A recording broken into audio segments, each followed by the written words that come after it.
오늘 이 시간에 주시는 살아계신 하나님의 말씀은 베드로전서 5장 6절에서 11절의 말씀입니다. 그러므로 하나님의 능하신 손 아래서 겸손하라. 때가 되면 너희를 높이시리라. 너희 염려를 다 주께 맡기라. 이는 그가 너희를 돌보시리라. 근신하라. 깨어라. 너희 대적 마귀가 우는 사자같이 두루다니며 삼킬 자를 찾나니 너희는 믿음을 굳건하게 하여 그를 대적하라. 이는 세상에 있는 너희 형제들도 동일한 고난을 당하는 줄 아니냐. 모든 은혜의 하나님 곧 그리스도 안에서 너희를 부르사 자기 영원한 영광에 들어가게 하시니가 잠깐 고난을 당한 너희를 친히 온전하게 하시며 굳건하게 하시며 강하게 하시며 서로 견고하게 하시리라. 권능이 세세무궁하도록 그에게 있을지어다. 아멘. 베드로전서가 기록될 당시 교회는 네로 황제의 대박해로 인하여 심한 핍박과 고난과 환난을 당하고 있었습니다. 베드로 사도는 많은 사람들이 시험에 들고 믿음에서 떠나고 환난과 핍박 속에 흔들리는 모습을 보면서 베드로 전서를 기록하기 시작합니다. 그는 이들을 격려하고 고난을 이기는 방법을 이 말씀을 통해서 우리에게 들려주고 있습니다. 본문에 등장하는 고난이라는 단어 그리고 염려라는 이 단어는 그 시대적인 배경과 연관되어 있음을 우리가 기억하면서 이 말씀을 함께 살펴보아야 하겠습니다. 예수님은 마태복음 6장 그의 산상수훈에서 아무것도 우리에게 염려하지 말 것을 말씀하셨습니다. 그러므로 내가 너희에게 이르노니 목숨을 위하여 무엇을 먹을까 무엇을 마실까 몸을 위하여 무엇을 입을까 염려하지 말라. 목숨이 음식보다 중하지 아니하며 몸이 의복보다 중하지 아니하냐. 공중의 새를 보라. 심지도 않고 거두지도 않고 창고에 모아들이지도 아니하되 너희 하늘 아버지께서 기르시나니 너희는 이것들보다 귀하지 아니하냐. 너희 중에 누가 염려함으로 그 키를 한 자라도 더할 수 있겠느냐. 오늘 있다가 내일 아궁이에 던져지는 풀들도 하나님이 이렇게 입히시거든. 하물며 너희일까 보냐.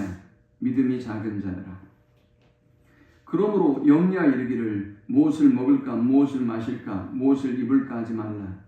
이는 다 이방인들이 구하는 것이라. 너희 하늘 아버지께서 이 모든 것이 너희에게 있어야 할 줄을 아시느니라 했습니다. 하나님은 우리의 아버지가 되시고 하나님은 우리에게 무엇이 필요한 줄을 아시기 때문에 모든 염려와 근심은 하나님께 맡기고 아무것도 염려하지 말라라는 것입니다.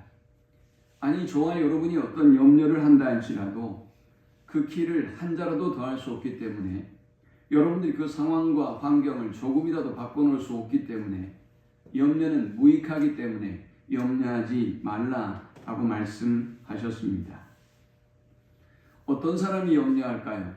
마태복음 6장을 살펴보면 주님이 염려하지 말라고 말씀하셨던 마태복음 6장을 살펴보면 어떤 사람이 염려를 하는지 역으로 어떤 믿음을 가져야 우리가 염려하지 아니할 수 있는지를 우리에게 교훈합니다. 주님은 마태복음 6장 5절에서 또 너희는 기도할 때 외식하는 자와 같이 하지 말라. 그들은 사람에게 보이려고 회당과 큰 거리 어귀에 서서 기도하기를 좋아하느니라 했습니다.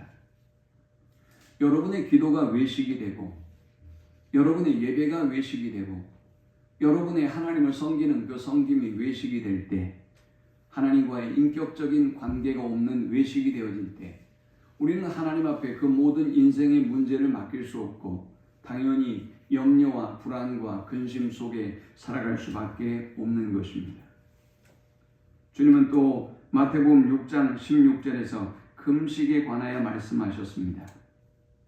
금식할 때 너희는 외식하는 자들과 같이 슬픈 기색을 보이지 말라.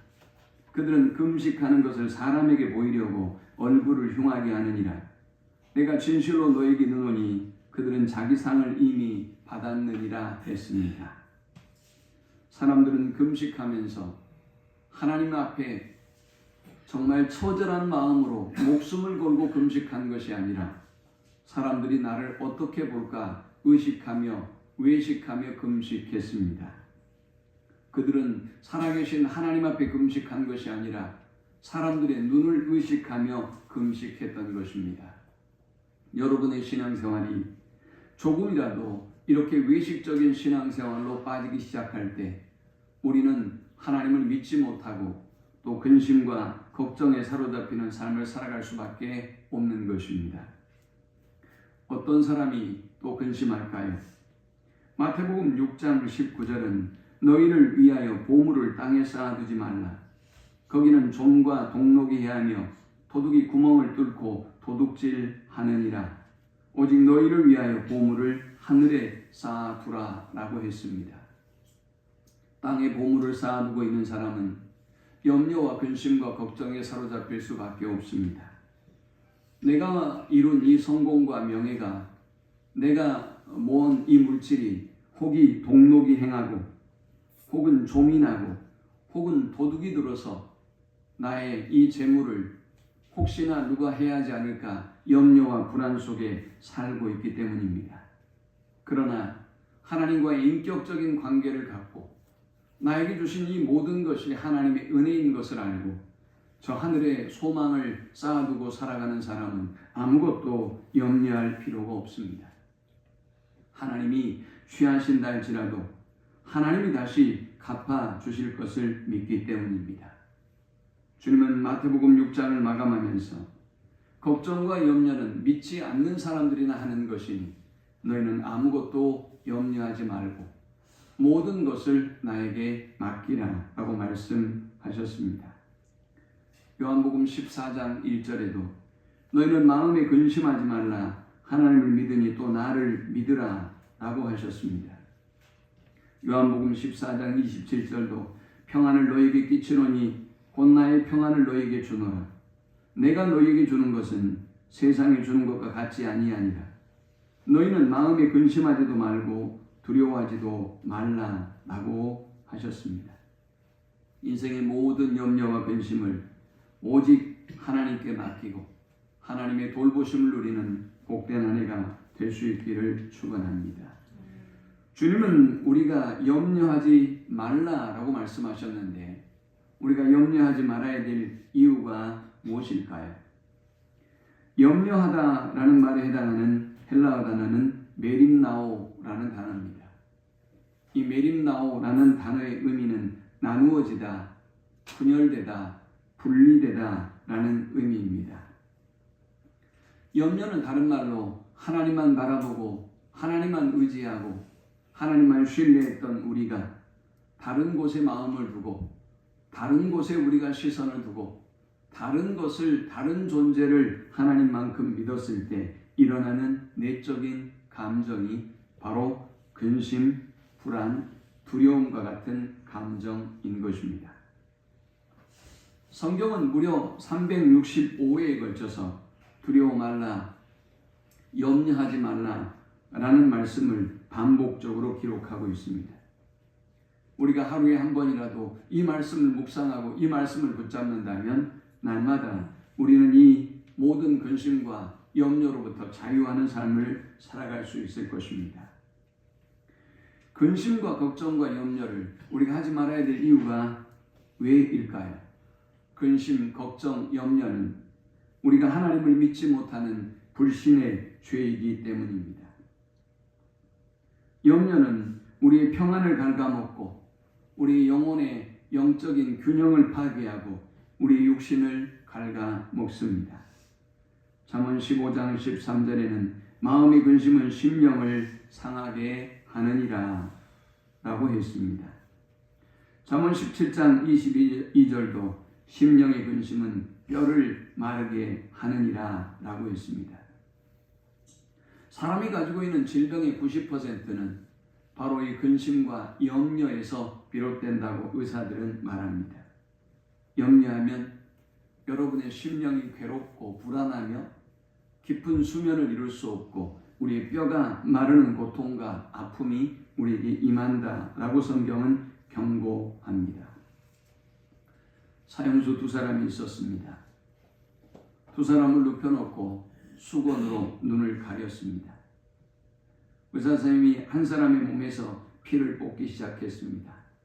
그리고 다른 한 사람은 옆에서 그 광경을 보고 만들었습니다. 주사기로 피를 뽑아서 양동이에 붓고 또 뽑아서 부었습니다. 그리고 그때마다 그것을 헤아렸습니다. 주사기로 피를 10번을 뽑았더니 그 사형수는 죽고 말았습니다. 그리고 그 다음 옆에서 그 광경을 보고 있던 사형수의 얼굴을 수건으로 가리우고 그의 피에 그의 혈관에 주사바늘을 꼽았습니다. 하나, 둘, 셋, 9. 점점 더 카운트는 깊어져 갔고 이 주사바늘이 꼽혔던 이 사형수의 얼굴은 시퍼렇게 변하기 시작했습니다. 열을 세는 순간 그는 죽고 말았습니다. 놀라운 사실은 첫 번째 사형수에는 실제로 바늘을 꽂고 피를 뽑았다면 두 번째 사형수는 주사기 바늘만 꼽았지 피를 뽑지 않았습니다.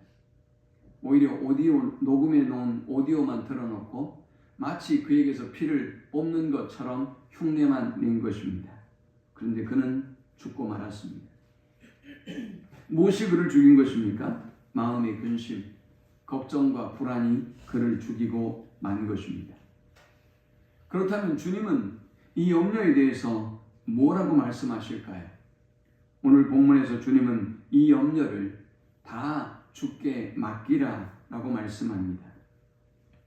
이 염려를 다 주께 맡기라 해서 이 맡기다 라는 단어는 영어로 cast라는 단어입니다. 이 cast라는 단어는 던지다 라는 의미입니다. 문제를 하나님께 던지라는 것입니다. 여러분의 모든 고민과 염려와 불안함을 하나님께 던지면 그 염려는 저와 여러분의 것이 아니라 하나님의 염려가 되고 하나님의 근심이 되고 하나님의 문제가 된다는 것입니다. 주님은 그래서 마태복음 11장 28절에도 수고하고 무거운 짐진 자들아 다 내게로 오라 내가 너희를 쉬게 하리라 라고 말씀했습니다. 시편 55편 22절에도 내 짐을 여호와께 맡기라 라고 했습니다. 시편 68편 19절에도 날마다 우리 짐을 지시는 주 곧 우리의 구원이신 하나님을 찬송할지라 라고 했습니다. 사랑하는 여러분, 오늘 여러분의 모든 인생의 짐과 인생의 모든 염려와 문제들을 하나님께 맡기고 하나님이 저와 여러분을 위해서 일하시는 그리고 돌보시는 그 놀라운 은혜와 사랑의 손길을 경험하는 우리 모두가 될 수 있기를 축원합니다. 자, 그렇다면 우리가 이 모든 염려를 주님의 말씀에 의지해서 주님께 맡길 수 있는 근거는 무엇일까요?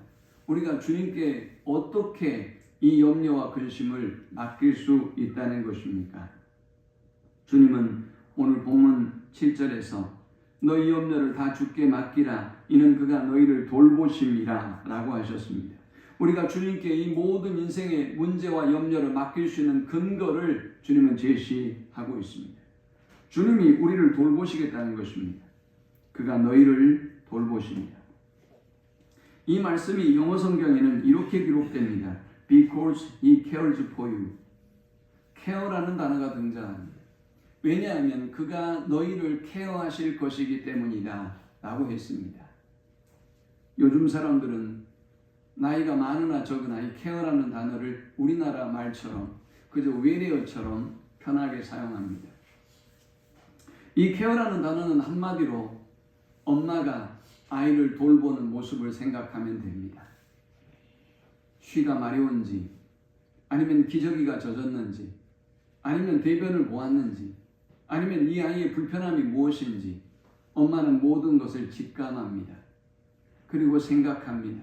그 모든 필요대로 아기를 가장 최상의 상황으로 인도하고 돌보죠. 바로 그것이 케어입니다. 사랑하는 여러분, 저와 여러분이 하나님께 우리 인생의 모든 염려를 다 던져버리고 맡겨버릴 수 있는 이유는 전능하신 하나님께서, 전지하신 하나님께서 우리의 모든 삶을 돌보고 계시기 때문에, 우리를 케어하고 계시기 때문입니다. 그러므로 저와 여러분의 모든 인생의 염려를 주께 온전히 맡길 수 있는 우리 모두가 되실 수 있기를 축원합니다. 시편 139편 1절은 이렇게 말씀합니다.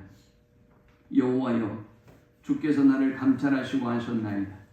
주께서 나의 앉고 일어섬을 아시며 멀리서도 나의 생각을 통촉하시오며 나의 길과 눕는 것을 감찰하시며 나의 모든 행위를 익히 아시오니 여호와여, 내 혀의 말을 알지 못하는 것이 하나도 없으시니이다.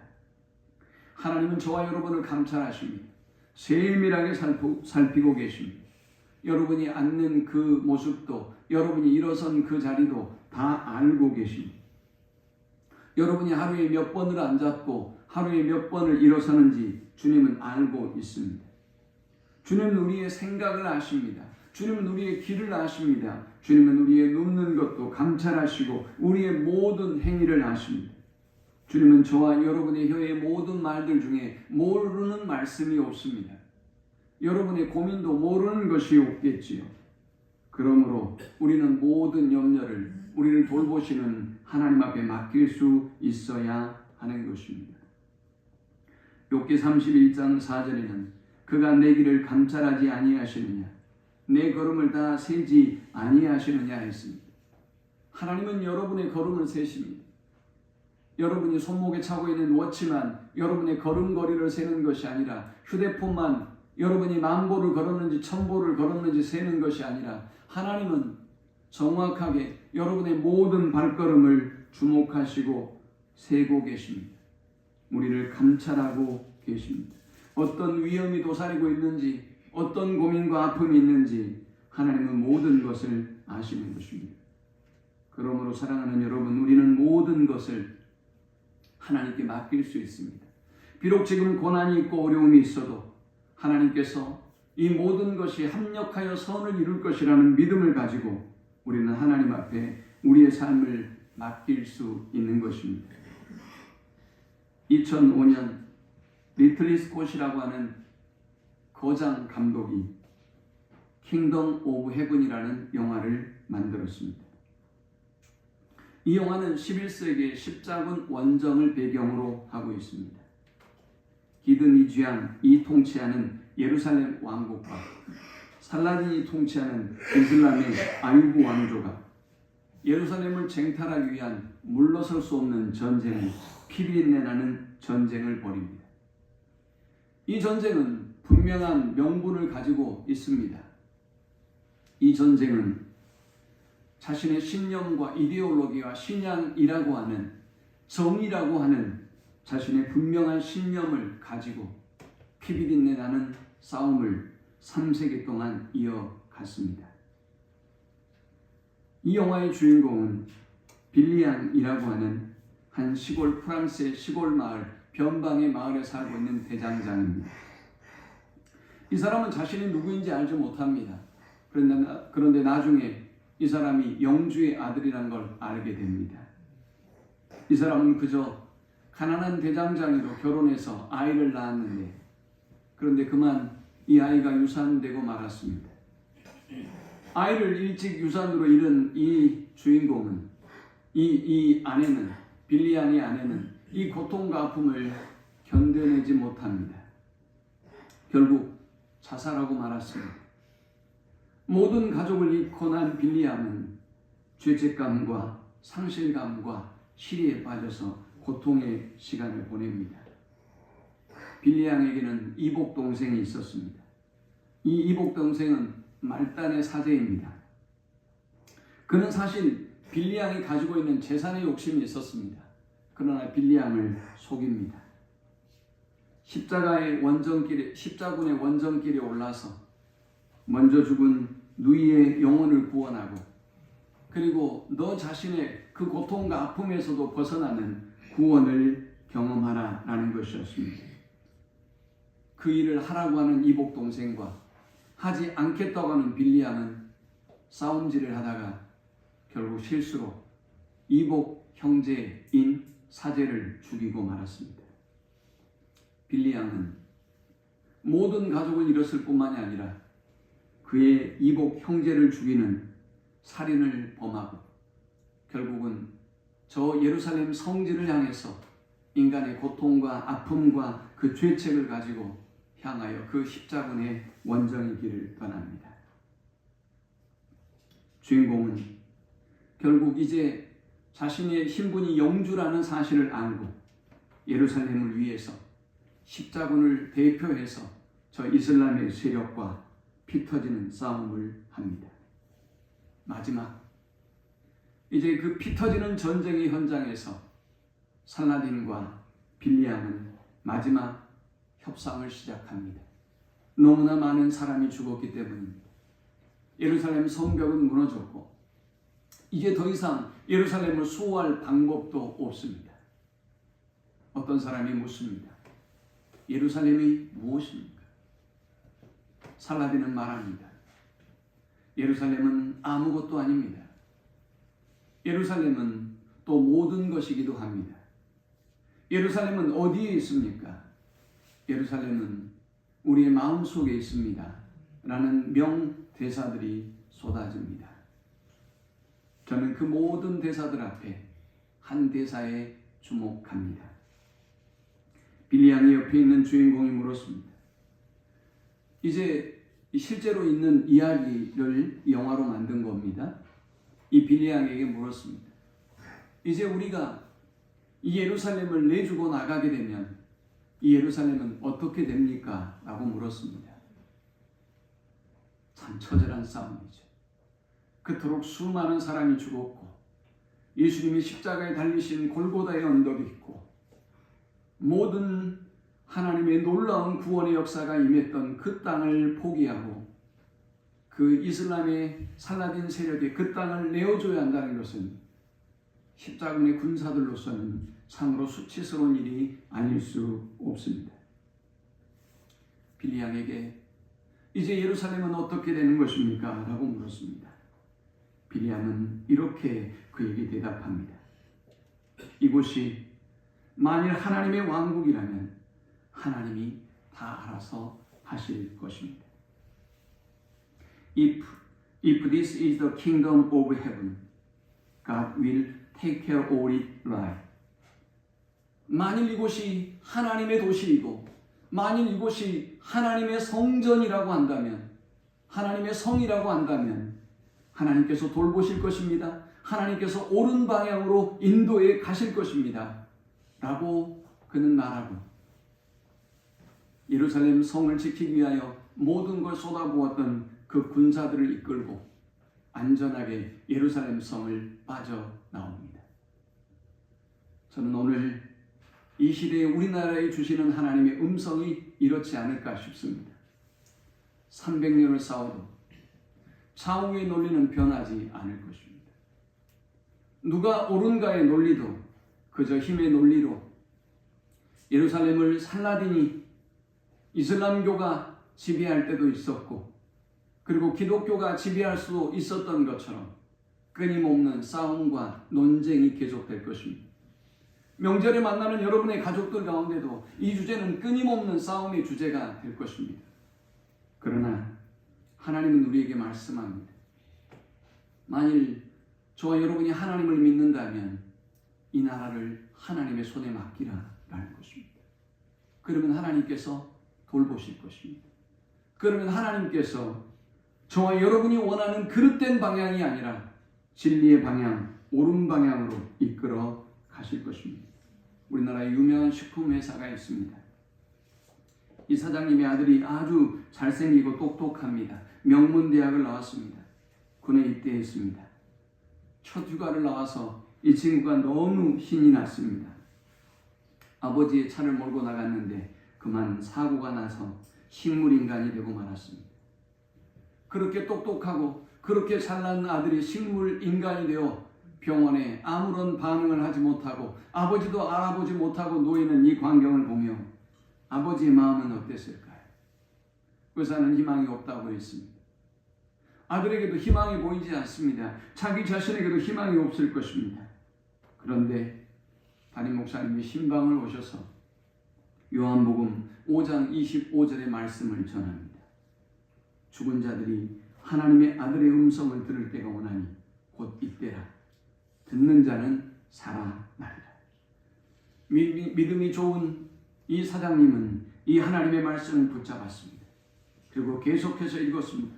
죽은 나사로도 주님의 음성을 듣고 살아났는데 아직 죽지 않고 식물인간으로 살아있는 내 아들이 하나님의 음성을 들으면 반드시 살아나지 않겠는가?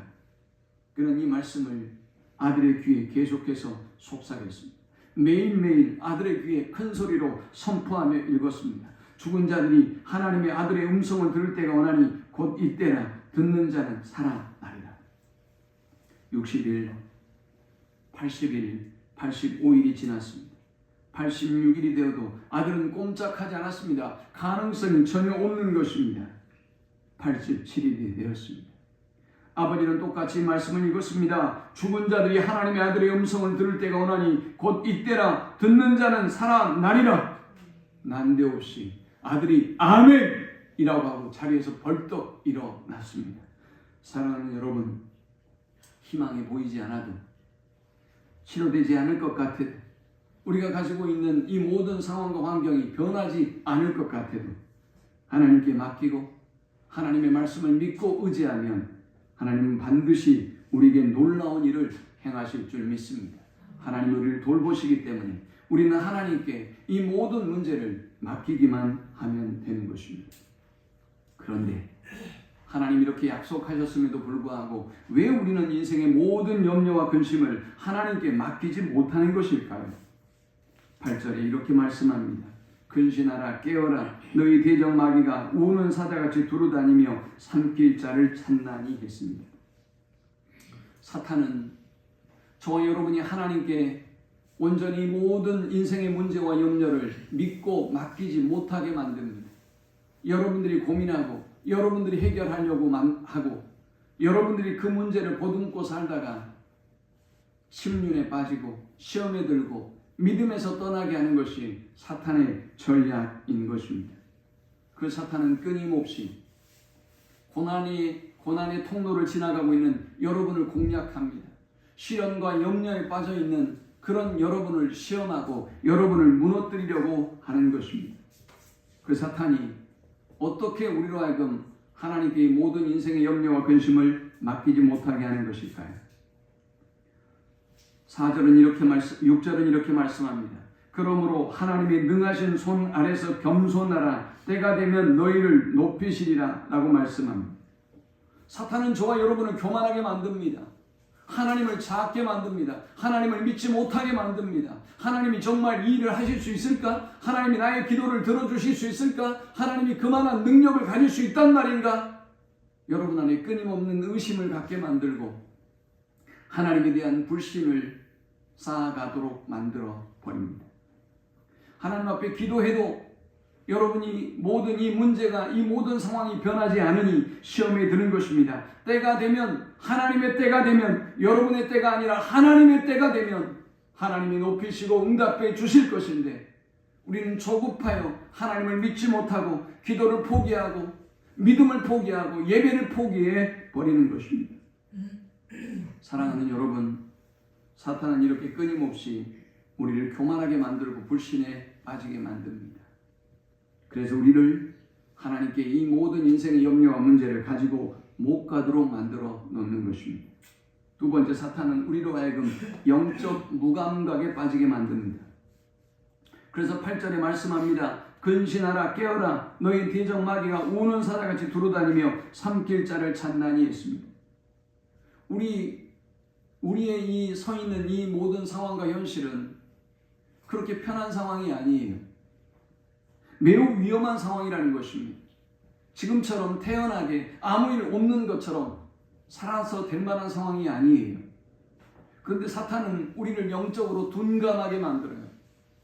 위험한 순간인지 아닌지를 못 느끼게 하는 거죠. 여러분, 우리가 아프리카 같은 소원을 보고 또 정글의 지대를 보면 동물들이 풀을 뜯어먹거나 아니면 물을 먹는 광경을 보죠.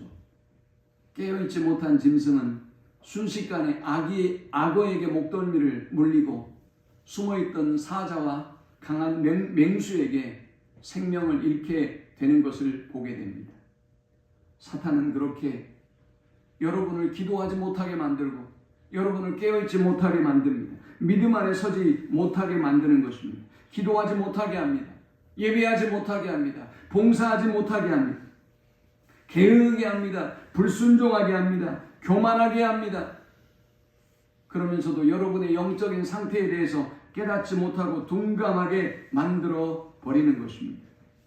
사랑하는 여러분, 오늘 이 사탄의 괴계를 분별하고 하나님 앞에 늘 깨어있는 믿음의 성도들이 될 수 있기를 축원합니다. 마태복음 26장 41절에 주님은 시험에 들지 않게 깨어있어 기도하라 라고 말씀하셨습니다. 불가사리는 조개를 잡아먹기 위해서 서서히 접근한다고 합니다.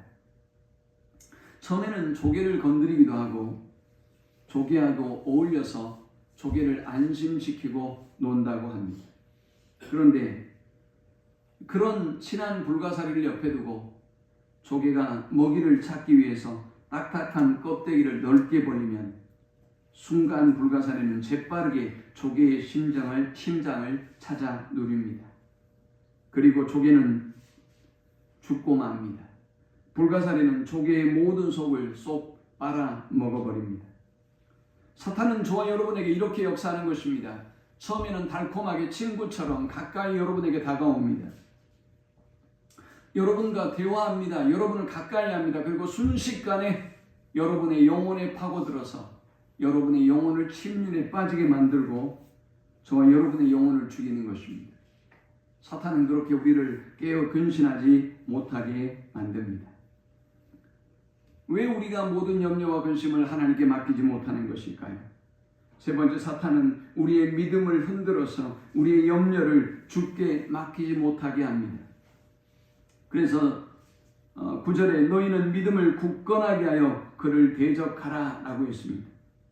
우리의 믿음이 굳건한 믿음, 흔들리지 않는 믿음이 되어야 함에도 불구하고 사탄은 저와 여러분의 믿음을 바람이 나는 겨처럼 흔들어 놓습니다.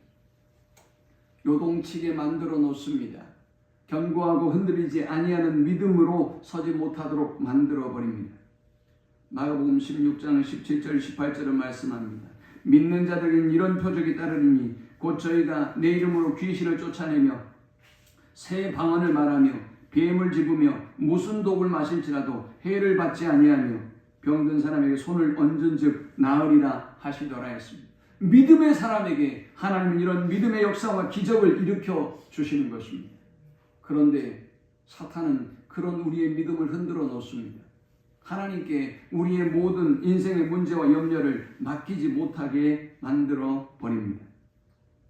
요한일서 5장 4절은 대저 하나님께로서 난 자마다 세상을 이기느니라. 세상을 이긴 이김은 이것이니 우리의 믿음이니라 라고 말씀했습니다. 견고한 믿음에 서서 사탄의 속삭임에 또 사탄의 기만에 속지 말고 하나님께 인생의 모든 문제를 맡기고 더욱더 하나님께 가까이 나아가는 우리 모두가 될 수 있기를 축원합니다. 또 왜 우리가 모든 인생의 염려와 문제를 하나님께 맡기지 못하는 것일까요? 사탄은 우리를 비겁하게 만들어서 염려를 하나님께 가지고 나아가지 못하게 만듭니다. 5장 9절에 말씀했습니다. 너희는 믿음을 굳건하게 하여 그를 대적하라. 이는 세상에는 너희 형제들도 동일한 고난을 당하는 줄을 알미라 했습니다. 하나님 우리에게 말씀합니다.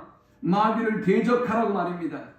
마귀를 피하는 것이 아니라 마귀와 대적해서 맞서 싸워서 승리하라 라고 말씀합니다. 그런데 마귀는 우리를 지레 겁먹게 만듭니다. 불안과 또 근심과 염려에 사로잡히게 만듭니다. 여러분을 지배하고 여러분의 생각을 지배하고 우리의 가정과 우리의 교회와 이 나라 민족을 지배하는 악한 생각들을 예수 그리스도 이름으로 물리치고 이겨내야 함에도 불구하고 우리를 비겁하게 만들어 버립니다. 승리할 수 없다고 패배의식에 젖어 살게 만듭니다. 도전하지 못하게 만듭니다. 승리하지 못하게 만들어 버리는 것입니다. 야고보서 4장 7절도 말씀합니다. 그런즉 너희는 하나님께 순복할지어다 마귀를 대적하라 그리하면 너희를 피하리라 라고 말씀했습니다. 그러므로 사랑하는 여러분, 이 사단의 게임에 속지 마십시오. 사탄이 끊임없이 우는 사자처럼 저를, 여러분을, 우리 가정을, 이 나라 민족을, 우리 교회를 호시탐탐 노리고 있다는 사실을 알고 늘 깨어서 마귀를 대적하고 승리하는 우리 모두가 될 수 있기를 축원합니다. 어떻게 우리가 마귀를 대적한다는 말입니까? 예수 그리스도의 이름으로 대적해야 합니다. 하나님의 말씀으로 우리는 마귀를 물리치고 대적해야 합니다. 성령의 능력으로 우리는 마귀를 대적하고 물리쳐야 합니다. 기도의 능력으로 우리는 마귀를 대적하고 물리쳐야 하겠습니다. 하나님의 전신갑주를 입고 깨어 근신함으로 우리는 이 마귀를 물리치고 승리할 수 있는 것입니다. 사도는 모든 염려를 주님께 맡기라고 말씀하면서 이제 이 베드로 전서의 모든 조언을, 모든 이제 권면을 마치고 있습니다. 우리가 염려할 만한 고난을 만났을 때 기억해야 될 몇 가지의 사실을 베드로는 권면하면서 이 책을 맺습니다. 그는 이렇게 말합니다. 10절에 모든 은혜의 하나님 곧 그리스도 안에서 너희를 부르사 자기 영원한 영광에 들어가게 하신 이가 잠깐 고난을 당한 너희를 친히 온전하게 하시며 굳건하게 하시며 강하게 하시며 터를 견고하게 하시리라. 권능이 세세 무궁하도록 그에게 있을지어다. 아멘. 그는 먼저 우리를 이렇게 권면합니다. 우리를 부르시고 우리를 자녀 삼아주신 모든 은혜의 하나님이 우리를 영원한 영광에 이르게 하시리라. 저와 여러분을 부르시고 저와 여러분을 하나님의 자녀로 삼아주신 은혜의 하나님이 저와 여러분의 모든 필요를 모든 은혜로 채워주시고 반드시 영광에 이르게 하십니다. 그 어떤 사람도 결코 낙오자가 되지 않습니다. 반드시 영광에 이르고 반드시 승리하게 된다라고 말씀합니다. 두 번째, 베드로 사도는 권면합니다. 우리가 지금 당하고 있는 고난은 잠깐의 고난이다 라고 말합니다. 사랑하는 여러분, 지금 힘들어서 도저히 일어설 수 없을 것만 같은 그런 너무나 고통스러운 고난이 있어도 우리의 영광은 영원하며 우리의 고난은 잠깐이라는 사실을 잊지 않고 승리하는 우리 모두가 될 수 있기를 축원합니다. 또요, 마지막, 하나님은 이 고난을 통해서 우리를 온전케 하시며 굳게 하시며 강하게 하시며 터를 견고케 하여 주신다는 사실을 확인하고 있습니다. 비록 이 고난이 지금은 우리를 힘들게 만들고 우리를 낙심하게 만들고 우리를 절망하게 만들어도 우리를 더 온전하게 할 것입니다. 우리의 믿음을 더 온전하게 할 것입니다. 우리를 더 굳건하게 할 것입니다. 우리를 더 강건하게 할 것입니다. 우리의 터를, 믿음의 터를 더 견고하게 하여 주실 것입니다. 그러므로 우리는 조금도 염려할 필요가 없다라는 것입니다. 신앙인들에게는 실패가 없습니다. 고통과 시련은 있어도 이 고통과 시련은 연단의 과정일 뿐입니다. 우리는 반드시 승리합니다. 베드로는 권능이 세세 무궁하도록 그에게 있을지어다. 아멘이라고 했습니다. 권능이 세세 무궁하도록, 그 권세와 능력이 세세 무궁하도록 우리 주 예수 그리스도께 있습니다. 그리고 그 권세와 능력을 가진 예수 그리스도가 우리와 함께 하십니다. 예수 그리스도의 그 권세와 능력을 믿고 모든 염려를 온전히 주께 맡겨드림으로 주님의 돌보심을 누리는 복된 한 해가 되시기를 축원합니다. 우리 함께 기도하십시다.